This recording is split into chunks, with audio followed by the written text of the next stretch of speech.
Hey everyone, welcome back to the third episode of Canam Virtual Talks, and today we are going to break down everything that you need to know about studying in the US.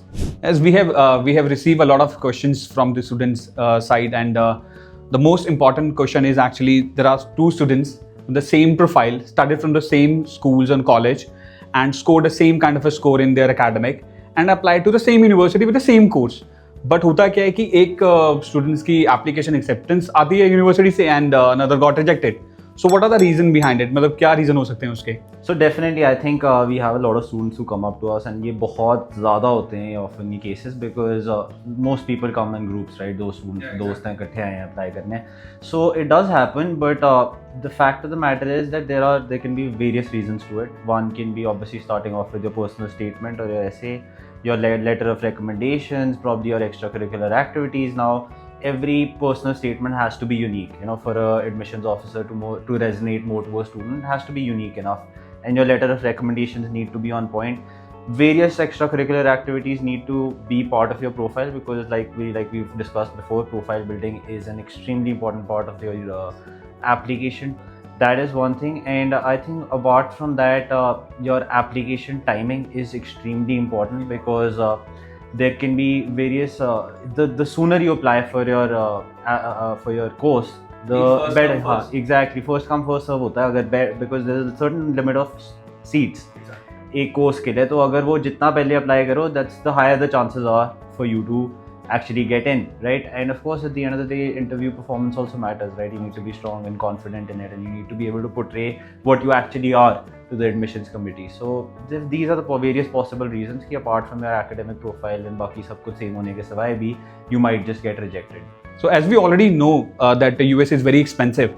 So while studying, what are the job options available for the students? So I think for sure, because that's what a student needs to do, right? I mean, they think of it when they're obviously planning to study abroad, especially with USA being such a expensive country to not just study in but live in as well.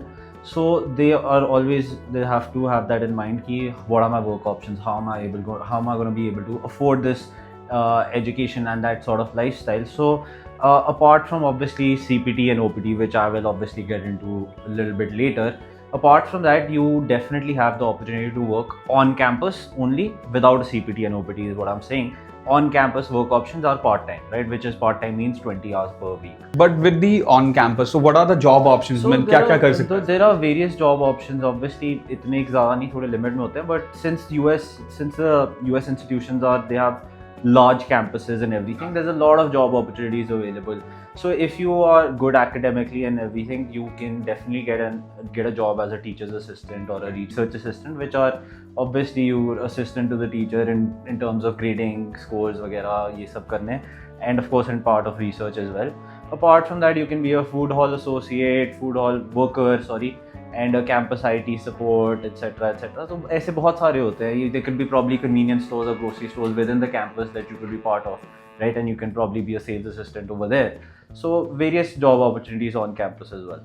So as we already discussed the on-campus job options, let's suppose if a student wanted to have another jobs, क्या options उसके पास हैं और बच्चे के पास? The other jobs would obviously mean on campus. I've already talked about. There are various off-campus job opportunities as well, but for that you need to be authorized by either your DSO or by USIS, which is obviously the immigration officer. So for that there's different types. There are two types. Either you get a CPT, which is Curricular Practical Training, or it's OPT, which is Optional Practical Training. So now I'll probably dive more into CPT in detail. Like I already said, it's Curricular Practical Training. It basically allows a student to get work experience as an integral part of the curriculum, which can range from, like, for example, co-op programs होते हैं कोई, some programs require to do internships. So this is where CPT comes into place, and there's no fixed time limit to it since it is part of your course. There is no time, as long as you have your course going on, तब तक आप कर सकते. So is there any duration for the in CPT और ये part time ही है? नहीं, so it's not just part time. So basically there are two different types of CPT. Okay. It can be either part-time CPT, which obviously means it has to be less than or equal to 20 hours per week. Okay. It can't be anything more than that. If it's anything more than that, then it becomes obviously full-time CPT. Now with part-time CPT, you can practice it as long as you want to without it having any effect on your OPT. So and it has to be, for it to qualify as a part-time CPT, it has to be less than 20 hours per week. Now the second option is where you have an option to do full-time CPT. Now full-time CPT you can practice in between your courses also. कोई courses का part होता है, internship होती है, if they ask you for a co-op program, so there full-time CPT comes into place. Now with full-time CPT also there's a trick to it. If you practice full-time CPT for anything more than 12 months, anything more than 12 months, then you automatically become ineligible for your OPT. Right, so that's where it comes into place that the student needs to have it in mind कि अगर if he's doing part-time full-time CPT for anything more than 12 months, तो वो OPT नहीं कर पाएगा. Okay, so that's gonna hamper the OPT options. So now coming on to the second word, which is OPT. So OPT is basically it's pretty much similar definition entirely because it's optional practical training. Now it allows you to get work experience, not just within the time frame of your course, but also you can opt for it after you've completed your course, right? So it basically gives you an opportunity to work either pehle before your course finishes or after it as well. Now the duration of OPT would range from either a year or it can also go up to 3 years. Now that depends if you have done a STEM related field of study or a non-STEM. Agar non-STEM course hai, so it will only be for a year, and if you have done your course or your major in a STEM related field, then you get up to 36 months of OPT, right? Is there any fees student needs to pay for the OPT and or either CPT? So CPT does not require you to pay any fees. Since it's part of your curriculum, there's no fees required for it.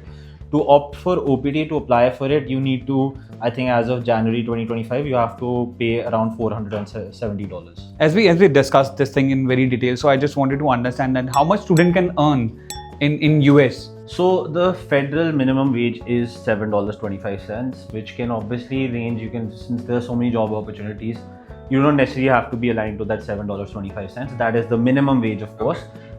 Job opportunities which are giving you maybe a $12 per hour could also range to up to $28 per hour. So range हो जाती है काफी सारी. And in during this thing as well, is there a difference in on-campus earning and off-campus job earning? Definitely, I think on-campus is slightly less, right? So but the various opportunities which on-campus में काफी ज़्यादा vary होता है. Like if you're a research assistant, you probably get research teacher's assistant, you can get $11 to $13. Okay. But if you're a campus ambassador, it can also go up to $18 per hour. So वो differ होता है, but on campus में ये सारे हैं. Off campus में if you work, that can range that you can be highly paid, which obviously you can be a research assistant जिसमें आपको $15 to $18 के हिसाब से मिलता है. And if you are, let's say, a freelance web developer or a designer, जब अगर आपने वो वाला course करा, you probably informed about this, so you might just get a job in that, which can also range from $20 to $25 per hour, right? So yeah. So as we already discussed in detail CPT and OPT, so how does this OPT help the Indian students? So basically the key benefits of OPT, I personally think are, it's a pathway to employment, because OPT gives you either a 1 year or a 3 or a 2 year extension to that as well, which makes it 3 years of getting actual real life work experience, because of course you're employed and you're able to work in a country which is so different to yours and actually gain relevant industry experience which you could probably use in your real life, maybe back home as well. So that is great. So apart from that, I think it's another thing, I think with OPT you have an option to, of course, further increase your stay by applying for an H1B visa, right? Which is H1B is a long-term visa, work visa for international students, or not just students, in fact, anyone who's from out of the country. So it gives you an option to stay there for a longer period of time. And apart from that, I think there's a lot of networking and professional growth that's also involved over here, because if you're working in a country that's not your own, you're out of your comfort zone, you're basically staying there for 3 years and trying to gain real life world experience. So obviously you end up making a lot of professional contacts, a lot of networking and a lot of contacts. So that is again key to it as well. So well, that's a wrap up for today. If studying in the US is on your mind, please connect with the Canam Virtual staff.